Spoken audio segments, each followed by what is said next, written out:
Hari Om students, let us begin the first chapter of our NCERT textbook. So let me first of all clarify you that this chapter holds the least marks in your exam. Even in some schools it is not being taught also. So is it not important? And the answer is it is important. Why? First of all, let me welcome you all to class 11th and 12th. In these 2 years you are going to study a wide range of physics. Okay, almost all the topics that exist in our your system of studies, you're going to get a small glimpse of each thing in these 2 years. Okay, and in this chapter what you're going to do is you're going to classify all that. You're going to classify and introduce all, you're going to be introduced to all those small topics in one chapter, in this chapter. Okay, now one thing I can ensure you that after studying this you are going to remove all the fears and you're going to develop a love for physics. Okay, so first question is, what is physics?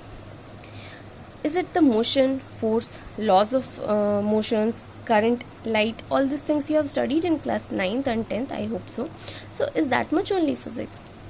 No, the answer is it is much more broader than your things that you have studied.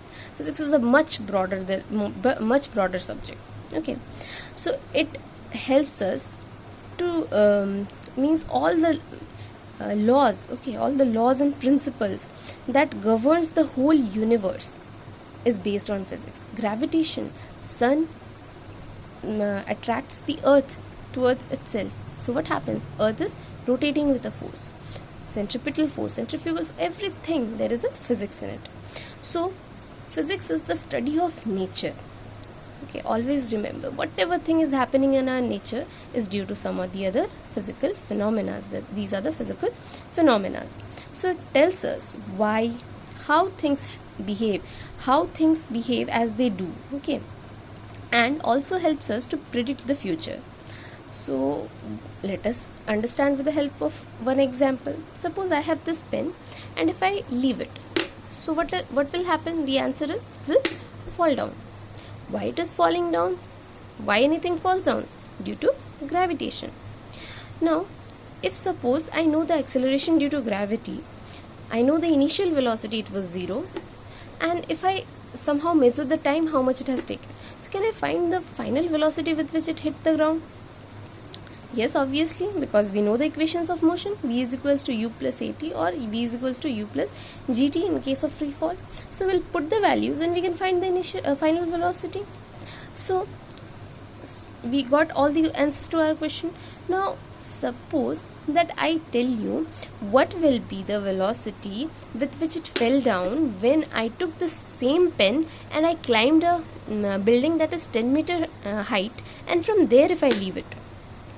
So are you going to climb the 10 meter building height and then you are going to do the same experiment and then you are going to find the velocity like that? Or you just know the values and you are just going to put the height, okay, you are just going to change the height in the formula and just find the velocity? Yes or no? So without actual happening of the incident, we can predict the result. So in this way we can say that physics helps us to predict the result. Now suppose glowing of a bulb. Okay, now why how a bulb glows or why a bulb glows, it requires some potential difference. Okay, so what we do, we go to the shop and we buy a battery source. Okay, suppose I go to the shop and I buy a 3 volt battery and I connect it to the circuit so that the bulb glows, but it did not glow. Then what I did, I again went to the shop, I bought another 3 volt battery and I connected it and the bulb started glowing. So it means what? The bulb requires 6 volt potential difference now to glow. Now suppose next time I am taking the same bulb, my both the cells have stopped working. So next time when I go to the shop to buy your battery, so what will I do? How much volt cell should I buy? Will I again go and buy 2-3 volt batteries, or just I'll go to the shop and I'll ask for 6 volt battery this time? So what happened? So we can predict that this bulb requires 6 volt battery, so I'll go to the shop and directly buy a 6 volt battery from there. So all these are physics. Okay, so simple. All these things are physics.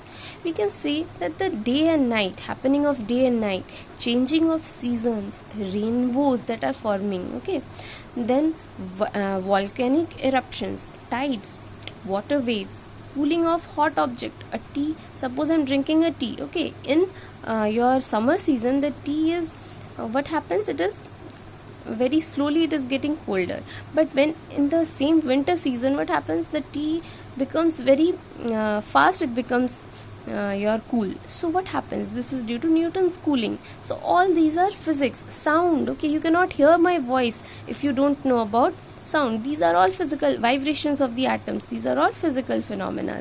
Light, moving of fan, watching of televisions on screen, okay, LED screens, all these are physics, and everything is explained by physics. So now you can see that physics is so much important, yes or no?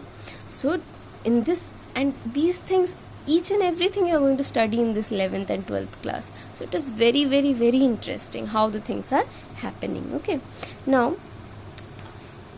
next, there are two fundamentals of physics. Okay, try to understand. One is unification and other one is reduction. So first let us understand what is unification. Okay, fundamentals means means whenever you study physics, you'll see that these two are the basics. Okay, these two are the basic pillars, okay, on which our subject stands. Now one thing is unification. What is unification? The attempt to explain various phenomena through one law.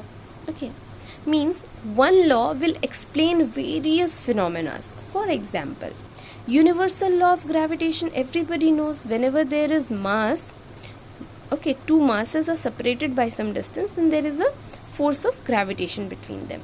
But this law explains thousands and thousands of phenomena, like free fall of object. Why object is falling towards the ground.